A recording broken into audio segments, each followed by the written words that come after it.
അപ്പോൾ hello guys, എല്ലാവർക്കും പുതിയൊരു വീഡിയോയിലേക്ക് സ്വാഗതം. അപ്പോൾ ഗൈസ്, കുറേ നാളത്തെ ഒരു ആഗ്രഹമാണ് നമ്മുടെ പാരകളിലെ ബിരിയാണി കഴിക്കുക. അങ്ങനെ ഞാൻ ഇപ്പോൾ നമ്മുടെ കോഴിക്കോടുള്ള നമ്മുടെ ഫോക്കസ് മാളിലെ പാരകളിലേക്ക് ബിരിയാണി കഴിക്കുവാനായിട്ട് കയറി പോവുകയാണ് ഗൈസ്. വന്നപ്പോൾ തന്നെ മെക്ഡൊണാൾഡ്സിൻ്റെ നല്ല കിഡിലും ബർഗർ ഓഫർ കണ്ടായിരുന്നു ഗൈസ്. അപ്പോൾ ഒരു സംശയം തോന്നിയായിരുന്നു, പക്ഷേ എന്നാലും നമ്മുടെ ഒരു ആഗ്രഹമാണല്ലോ പാരകളിലെ ബിരിയാണി കഴിക്കണമെന്ന്. അങ്ങനെ പാരകളിൽ എത്തി ഗൈസ്. കയറിയപ്പോൾ തന്നെ എന്നെ തിരക്കായിരുന്നു അറിയോ.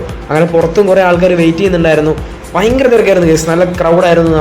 ഞാൻ പോയ സമയം എന്ന് പറയുന്നത് 1 മണിക്കായിരുന്നു. അങ്ങനെ നമ്മുടെ ബിരിയാണി എത്തി ഗൈസ്. നല്ല ചിക്കൻ ബിരിയാണിയാണ് ഓർഡർ ചെയ്തത്. നമ്മുടെ സാധനങ്ങളെല്ലാം വന്നു. ബിരിയാണി വന്നു, സലാഡ് വന്നു, അച്ചാർ വന്നു, ചമ്മന്തി വന്നു. തൊട്ടപ്പുറത്തുള്ള ചേട്ടൻ മീൽസാണ് ഓർഡർ ചെയ്തത്. അങ്ങനെ ഗൈസ് നമ്മുടെ ചമ്മന്തിയും സലാഡും ആ ചിക്കനും കൂടെ ചേർത്ത് ഒരു പിടുത്തങ്ങ് പിടിച്ചു ഗൈസ്. എന്നെ ടേസ്റ്റായിരുന്നു അറിയാം, ഒരു രക്ഷയില്ല. എനിക്ക് ഭയങ്കരമായിട്ട് അങ്ങ് ഇഷ്ടപ്പെട്ടു. ഇത് കഴിച്ചു കഴിഞ്ഞാൽ പിന്നെ നമുക്ക് പിന്നെയും കഴിക്കാൻ തോന്നും. വയറ് നിറച്ച് ആസ്വദിച്ച് കഴിച്ചു. നല്ല കിടിലൻ ടേസ്റ്റായിരുന്നു ഗൈസ്. നമ്മുടെ പാത്രം കാലിയാക്കി. അപ്പോഴത്തേക്ക് അവർ ഫീഡ്ബാക്കും കൊണ്ടുവന്നു തന്നു. നല്ലൊരു എക്സ്പീരിയൻസ് തന്നെയായിരുന്നു. അങ്ങനെ അവിടുന്ന് ബിരിയാണി കഴിച്ച് ഇറങ്ങി ഞാൻ തിരിച്ചു പോവുകയാണ്. നടന്ന് ബസ് കയറി ബിരിയാണി നിന്ന് പോകും. അപ്പോൾ guys, okay, tata, bye, see U.